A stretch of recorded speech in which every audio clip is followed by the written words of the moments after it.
E desde o início da tragédia que atinge o estado, o governo federal já prometeu repasse de 60,7 bilhões de reais ao estado, além de conceder também 23 bilhões de reais em perdão de dívidas. Mas é claro, a velocidade para o repasse desses recursos ainda está muito além do ideal. Prefeitos, inclusive do estado, relatam que a calamidade dificulta, inclusive, o atendimento da burocracia, enquanto o Executivo Federal tenta, claro, simplificar as exigências. E segundo o levantamento feito, inclusive, pelo jornal O Globo, o governo direcionou, até o momento, 636 milhões de reais aos gaúchos, o equivalente a pouco mais de 1% do que foi prometido. Vamos girar aqui nossos comentaristas para falar sobre essa questão que parece ser central hoje, inclusive, o presidente da Frente dos Prefeitos conversou no Jornal da Manhã falando de que, claro, há necessidade que o dinheiro chegue cada vez mais rápido. Guilherme Mendes, o que o governo deve fazer? Claro que o governo também teme toda essa questão que envolva a responsabilidade fiscal lá na frente, o que isso pode implicar também, mas é algo assim, motivo de extrema força maior aí, totalmente uma catástrofe mesmo, né, Guilherme? Marcelo, eu creio que o governo, junto com os outros dois poderes, tanto o legislativo quanto o judiciário, já demonstraram que vão fazer de tudo para destravar esses caminhos legais e fazer com que os recursos cheguem o mais rápido possível ao Rio Grande do Sul.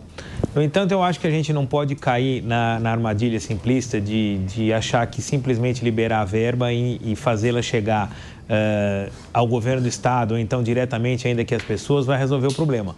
Como eu bem pontuei aqui, a questão de você fazer uma transferência, um PIX lá, um auxílio qualquer, diretamente na conta das pessoas, embora a gente tenha uma série de problemas com fraudes, desvios, a gente viu que aconteceu isso muito com o auxílio emergencial na época da pandemia, muitas vezes também não vai resolver o problema de pronto, já que essa pessoa não vai ter sequer aonde gastar e como utilizar esse recurso. Esse é um primeiro ponto.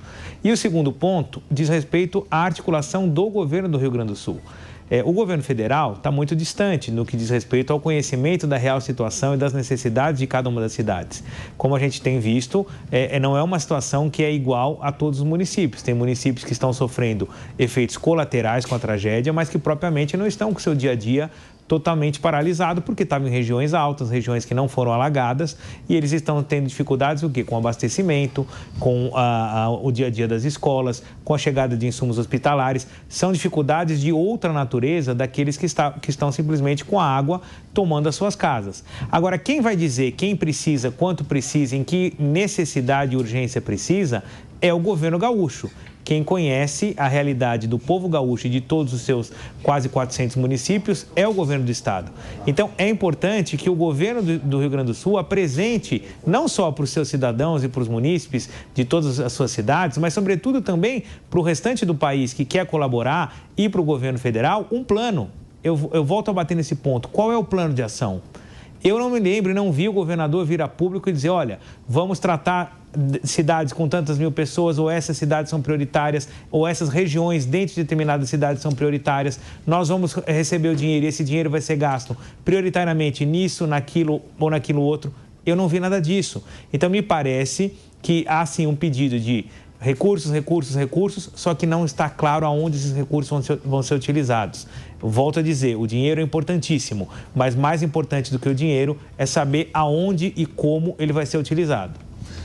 Muito bem, são 14 horas e 33 minutos aqui na Jovem Pan. Quero ouvir também agora o João Belutti para falar sobre isso, João. De fato, claro que nós tivemos todo esse episódio, as autoridades vão visitar, vão sobrevoar, vão discutir, mas o Guilherme está chamando a atenção de um detalhamento maior, inclusive, para haver até o direcionamento das verbas, como elas serão empregadas, que empresas poderão participar, inclusive, nessa reconstrução.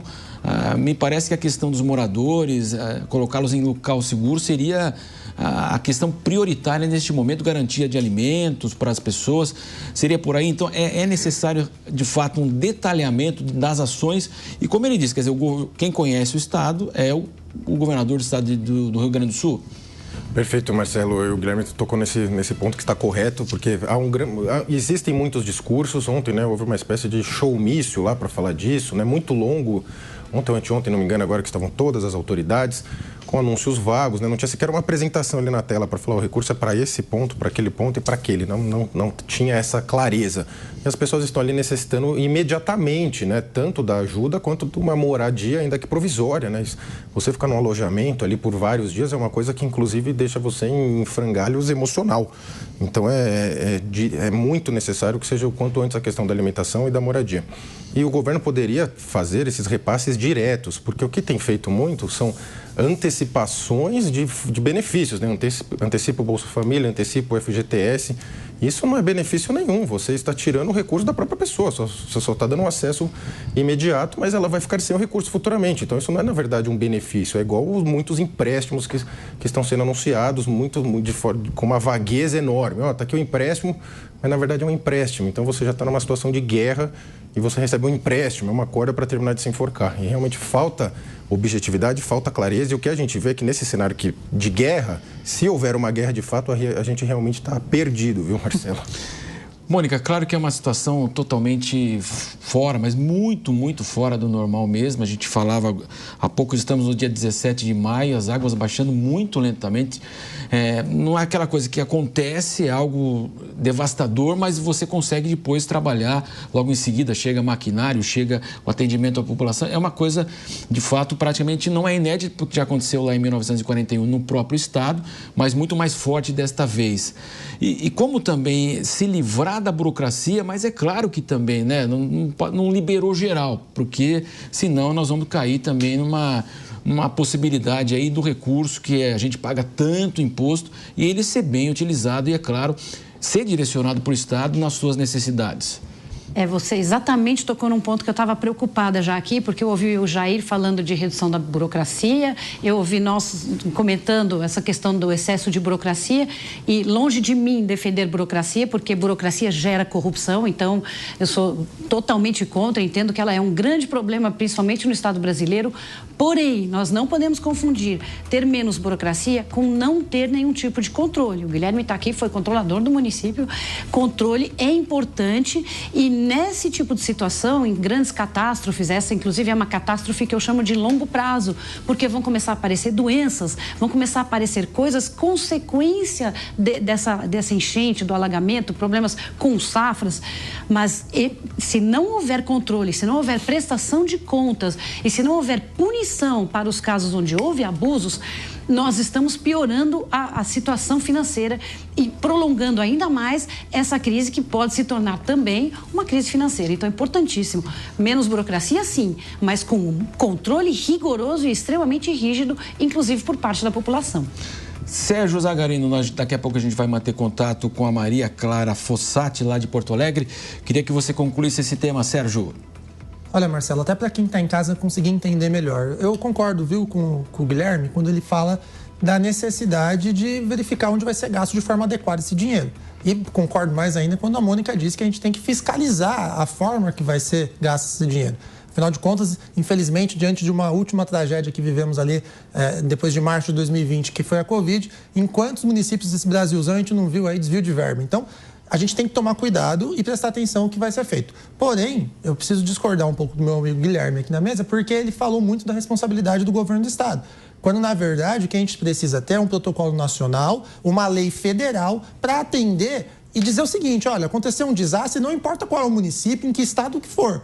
O que vai acontecer vai ser medida A, medida B, medida C, o dinheiro vai ser feito mediante pagamento por via Pix. Para mandar Pix por emenda é muito rápido o que o governo faz. Agora, para mandar Pix, para conseguir salvar vidas, dar dignidade para as pessoas que perderam tudo, que estão desabrigadas, que estão dormindo em colchão, criança que muitas vezes está passando frio porque não está no local adequado. Aí o governo cria dificuldade.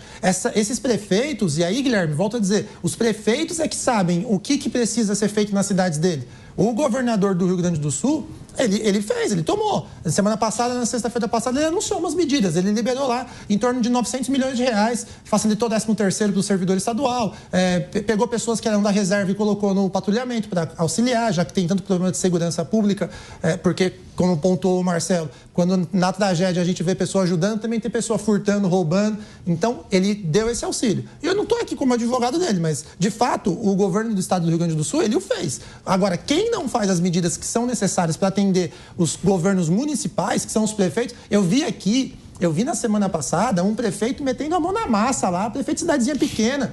Tem mais de 400 municípios que foram atingidos lá no Rio Grande do Sul e prefeito colocando a mão na massa. Enquanto muitos políticos famosos, e uma correspondente nossa, uma jornalista local, durante uma das entrevistas, ela bem pontuou. Ela estava num dos locais, se não me engano, em São Leopoldo ou em Canoas, e ela dizia, o pessoal vem aqui e estão só de olho, querendo dar ordem, mas, na verdade, para fazer, colocar a mão na massa e ajudar, não estão fazendo. Então, a gente tem que começar a pensar em cobrar o Congresso Nacional para criar logo, para ontem, uma lei que prevê situações de protocolo nacional em caso de tragédia. Caso contrário, a gente vai ficar enxugando gelo e vai ficar essa discussão. Vai ficar eu dizendo da responsabilidade do governo federal em atuar nessas medidas, o colega vai falar que o governo do estado também tem que fazer, e o fez e tem que fazer mesmo, mas, na verdade, a gente fica sempre empurrando. Como eu disse na minha primeira fala, são 18 dias e a gente ainda vê muitos desabrigados, muitas pessoas que já estão passando fome, passando frio, porque o Brasilzão é grande. Você que está em cima aí no Nordeste, tem que lembrar que lá no Sul, para você que quando bate uma brisa, você já está com frio, né? Lá no Sul, pessoal, temperaturas de 8 graus, 7 graus. Deus me livre se chegar logo no inverno e continuar nessa tragédia. Então, o governo tem que ser muito mais sério e trabalhar na desburocratização. É lógico, minha amiga Mônica, sem perder também o controle da fiscalização.